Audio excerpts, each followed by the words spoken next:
Deuxièmement, on associe cette fois-ci 3 verbes sur comment vivre la vie de disciple. Vous voulez vivre la vie de disciple? Je vais associer 3 verbes pour vous maintenant. C'est dans la Bible.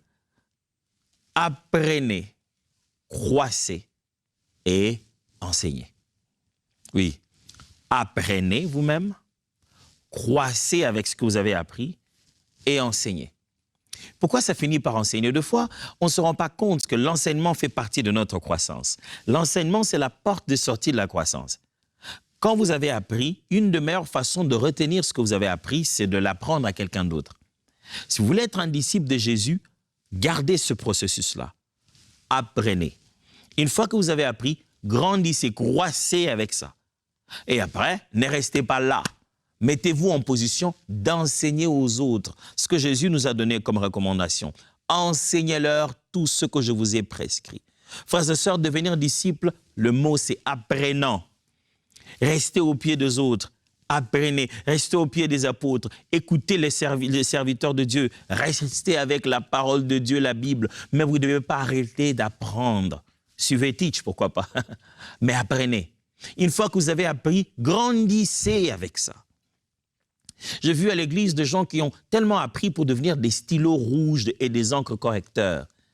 C'est juste pour corriger comment les autres parlent, donner des avis quand ils entendent des prédications, mettre une croix sur une chose ou une autre. Mais ils ne font rien avec.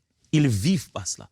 Pour grandir, vous devez intérioriser ces vérités et décider de vous soumettre à la parole. Quelle que soit la guerre interne qu'elle peut amener, vous soumettez à la parole de Dieu parce que vous voulez grandir. Vous devez sentir vous-même que j'étais là. Et par la grâce de Dieu, je suis monté, j'ai grandi. Je vais vous lire un texte, ce qui va vous faire vraiment... Moi, ça me fait bizarre quand je lis ces textes ici. Je me dis, waouh, est-ce que l'Église de Dieu est consciente de ça? Hébreux chapitre 5, versets 12 à 14. L'homme d'Hébreu parle. Hébreux chapitre 5, versets 12 à 14. L'homme d'Hébreu parle à ces chrétiens d'origine juive qui sont en train de subir une tribulation. Il leur rappelle beaucoup de choses qu'il y a dans l'Ancien Testament. Mais là...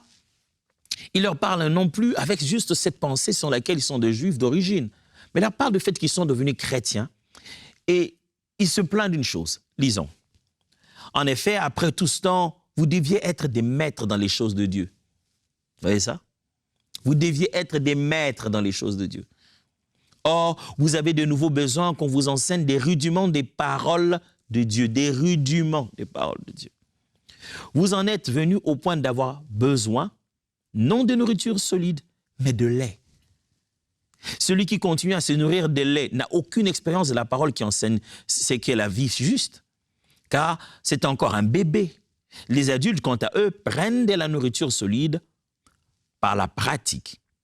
Ils ont exercé leur faculté à distinguer ce qui est bien de ce qui est mal.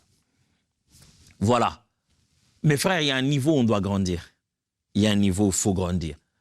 Dans les choses de Dieu, il n'y a pas que le lait, il n'y a pas que les fondamentaux. Il y a un niveau supérieur, il y a de la nourriture solide. Vous voulez